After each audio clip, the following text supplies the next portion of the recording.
Can you imagine being accused of poisoning your own sister, all because of a twisted lie born from jealousy? My heart was still shattered from losing my baby, but what she didn't know was that a silent witness had captured everything, and its shocking reveal would make my own parents' faces go absolutely ghost white. 8 months ago, my world imploded. My husband, Aaron, and I had just discovered we were expecting, and it was like a switch flipped. Suddenly, everything was bursting with hope and possibility. We were ecstatic. We spent hours dreaming about what our baby would be like, who they'd become, the parents we'd be. Aaron was my rock, and knowing we were on this beautiful journey together made everything feel right. We even started painting the nursery, picking out the softest colors, debating cribs, buying piles of first-time parent books. It was a joyful, anxious, wonderful time. Then, one terrifying night, everything changed. I woke up with this chilling dread, a feeling deep in my gut that something was horribly wrong. My heart hammered as I rushed to the bathroom, and then the blood. My world shattered. I just started sobbing, a raw, animal sound I didn't even recognize as my own. Aaron rushed in, his face etched with confusion that quickly turned to fear. He swept me up, and we raced to the hospital. The drive felt like an eternity, every second an agonizing stretch of hope and terror. When the doctor finally delivered the news, it was like a physical blow. I had lost the baby. The words echoed in my head, a punch to the gut that left me breathless. Shock, disbelief, an unbearable sense of loss. It was traumatic, truly. I still don't know how Aaron stayed so strong, because I was utterly, completely broken. For weeks, I couldn't function. Couldn't eat. Couldn't sleep. The world went dark, and I was trapped in this suffocating fog of grief. I took 2 weeks off work, just to fall apart completely. Those days were a blur of tears, a heavy blanket of sadness pressing me down. Getting out of bed felt like a cruel joke. Every morning, for a split second, I'd forget, and then reality would crash down. Our baby was gone. All I wanted was to sleep, because sleep was the only escape from the pain. My family, bless them, they tried. They rallied around me. My parents, my sister, they checked in daily, called, texted. Cousins brought food. But it was like I was numb. Their kindness was a distant comfort, but nothing, and I mean nothing, could chase away the sadness. Through it all, Aaron was my anchor. He just knew what I needed. He didn't push me to talk or pretend to be okay. He was patient. He'd bring me food, even when I couldn't touch it. He'd just sit with me in silence, holding my hand, when words felt impossible. If it weren't for him, I don't think I would have made it. He kept whispering that we wouldn't give up, that we'd try again when I was ready. His faith, his optimism, it was the only light that kept me from sinking into complete despair. Slowly, agonizingly slowly, I started to heal. I went back to work, mostly for the distraction, something to pull me out of the endless loop of grief. But in the quiet moments, the sadness still ambushed me. I needed more than distraction. I needed connection. So, I joined online groups for women who'd gone through miscarriages. Reading their stories, realizing I wasn't alone, that my feelings were normal, that others had survived this unbearable loss, it was a lifeline. I started sharing my own story, and somehow, it helped me start to make sense of everything. I'm still grieving. I think a part of me always will. But I've reached a place where I no longer constantly blame myself. That took so much work. I used to question everything, wonder if it was my fault, if I did something wrong. Now, I truly believe some things are just beyond our control. What's meant to be, will be. It's brought me a strange peace. I'm proud of how far I've come. But then, just last week, something happened that completely undid so much of that hard-won healing. My sister Maggie's baby shower. Maggie found out she was pregnant about 2 months ago. She announced it to the whole family immediately. But not to me. I found out through a cousin. I was so caught off guard. Not because I wasn't happy for her, I was. But Maggie and I had always been close. She'd been there for me during my miscarriage. So, yeah, I was a little hurt. When I finally talked to her, I tried to keep my emotions in check. She explained she didn't want to upset me, knowing I was still grieving. She thought she was protecting me. I reassured her. Maggie, no matter what I'm going through, I will always be happy for you. Don't ever feel like you can't share your joy with me. I told her that despite my sadness, I would love her baby just as much. I wanted to be an aunt. She seemed relieved, promised to keep me updated. I thought we were good. And I really did try to support her, especially since she's going through this pregnancy alone. She's divorcing Tyler, her husband. That was another shocker. Tyler was a good guy. They seemed so happy. When Maggie announced the split, it was vague, irreconcilable differences. I felt like there was a huge missing piece, but she didn't want to talk about it. So I just tried to be there, going with her to ultrasounds and doctor's appointments. Tyler was even hosting the baby shower at his new place, with a nice big backyard. Maggie and Tyler were supposedly still cordial. Before the shower, Maggie, my mom, cousins, and I went for lunch to plan. My cousins immediately gave me big hugs, comforting me about my miscarriage. Even months later, they understood grief doesn't just vanish. They even said how brave and selfless I was to be there for Maggie. But then Maggie's demeanor shifted. Her eyes narrowed. "Can we just stop with the heavy topics?" she snapped, rolling her eyes. "We all need to move on." Her words stung.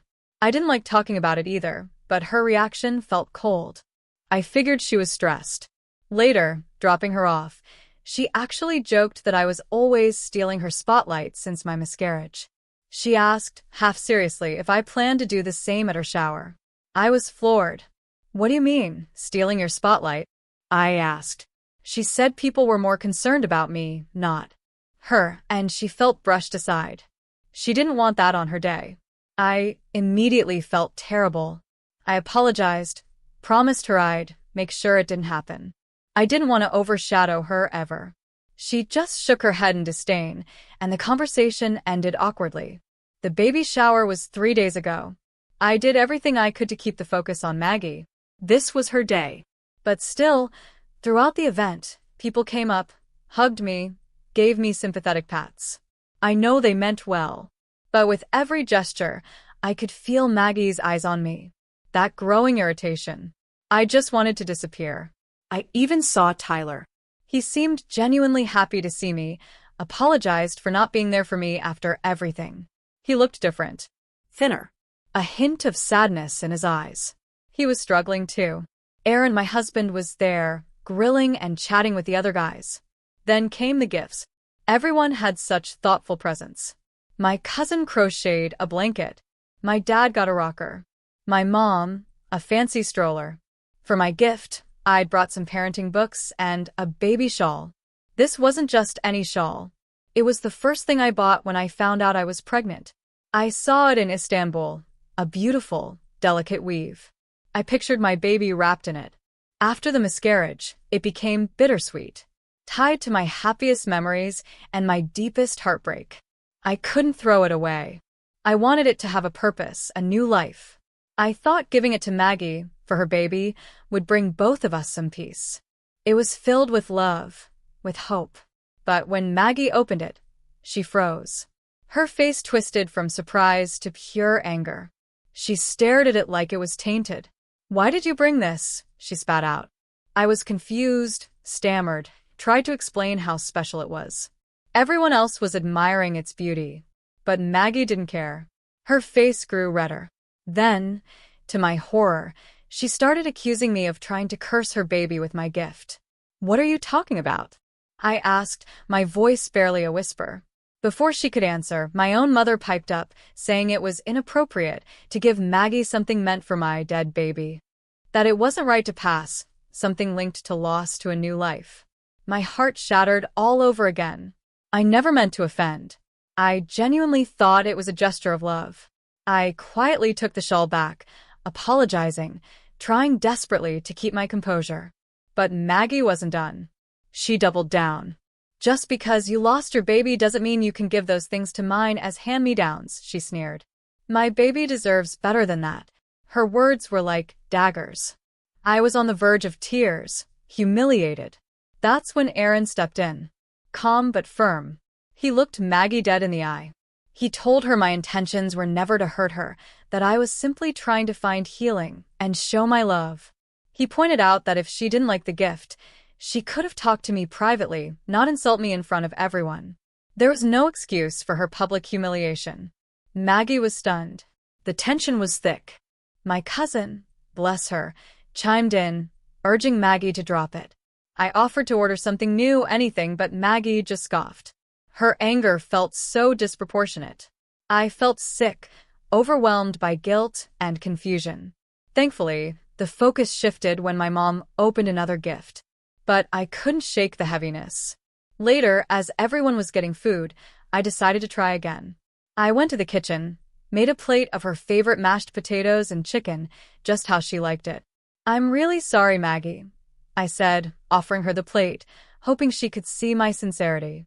She barely acknowledged me, just snatched the plate without a word. Rejected, I went to sit beside Aaron, needing his comfort. We were quietly eating when suddenly, Maggie started coughing. Violently. Over and over. Everyone turned. Her face was red, swollen. She was struggling to breathe. Panic surged through me. Something was seriously wrong. I rushed to her side while my mom called 911. Paramedics. Hospital. It was chaos. Aaron, my parents, Tyler, and I raced to be with her. At the hospital, the doctors confirmed it. A severe allergic reaction. Maggie is allergic to lobster. There had been some at the barbecue, but Tyler had sworn he was careful. I knew I'd only given her mashed potatoes and chicken. No lobster. So what happened? When Maggie finally recovered enough to speak, she looked right at me. "She poisoned me," she rasped, pointing a shaky finger. "She put something in my food after I insulted her." I was completely baffled. Poison her? How could she even think that? I argued, pleaded. "I would never hurt you or your baby." But she refused to believe me. In a fit of rage, she screamed at me to get out of her room. Aaron and I, stunned, left. Since that day, everything has spiraled out of control. My parents, without a shred of doubt, sided with Maggie. They blamed me entirely, saying I endangered her and the baby. Other family members chimed in, accusing me of being jealous of Maggie's pregnancy, letting that jealousy cloud my judgment. It was absurd. My only fault was giving her that plate of food. I swear, no lobster. Yet I was the villain. I felt so guilty, even though I knew I'd done nothing wrong. My parents pushed me to apologize, told me I was stressing Maggie out. "If you don't apologize," they said, "since you're clearly the reason she was poisoned." I refused. Absolutely not. This refusal led Maggie to publicly accuse me on social media. She claimed I was trying to overshadow her, that my jealousy drove me to this. I was mortified. That's when Tyler stepped in, inviting everyone to a sit-down at his place. He said we needed to fix this before the baby arrived. My parents urged me to go. Aaron and I were hesitant, but we went. So, Aaron and I, along with my parents, reluctantly joined Maggie and Tyler. Maggie, predictably, immediately demanded I apologize, publicly admit I had poisoned her.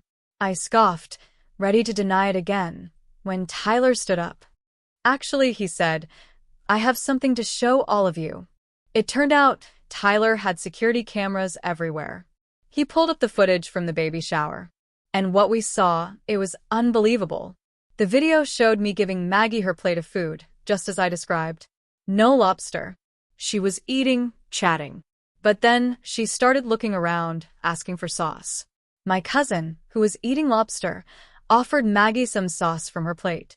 And Maggie, foolishly, dipped her chicken right into it. Moments later, the coughing started. Her allergic reaction, crystal clear, triggered by that sauce. As the video played, my parents' faces went from angry accusation to a stunned, ghastly white. They saw it. They saw that Maggie had been blaming me for something she did to herself, and they had bought every word. Maggie tried to argue, fumbling. "There's no guarantee," she insisted. "Maybe she mixed something in earlier." But it was too late. Thanks to Tyler, my parents didn't believe her anymore. I finally snapped. I yelled at Maggie for publicly defaming me. Aaron stepped forward, threatening to use the footage and sue her for false accusations if she didn't take down her social media post immediately. My parents, looking utterly regretful, turned to me, their eyes filled with sympathy. They apologized for accusing me, but I wasn't done. "You were so quick to support her," I pointed out. "If there hadn't been this evidence, you would have just kept supporting her lie." I looked at my mother. "You were one of the loudest voices blaming me. Are you going to go around and clarify the situation with everyone now?" She tried to brush it off, saying it didn't matter who was right, only that I was no longer implicated. I was furious. I told her that if she didn't take responsibility, if she didn't set the record straight, I couldn't have a real relationship with them. My parents just kept trying to de-escalate, without actually acknowledging their own accountability. Aaron and I left, but not before getting a copy of that video from Tyler and thanking him profusely. Maggie took down her post. My mother, though, still hasn't said a word to anyone, and I am so incredibly pissed. So I decided to give Maggie a taste of her own medicine. I posted Tyler's video online. I shared how both my sister and my parents had unfairly accused me, how Maggie, in her carelessness, had essentially poisoned herself. As you can imagine, it caused a stir.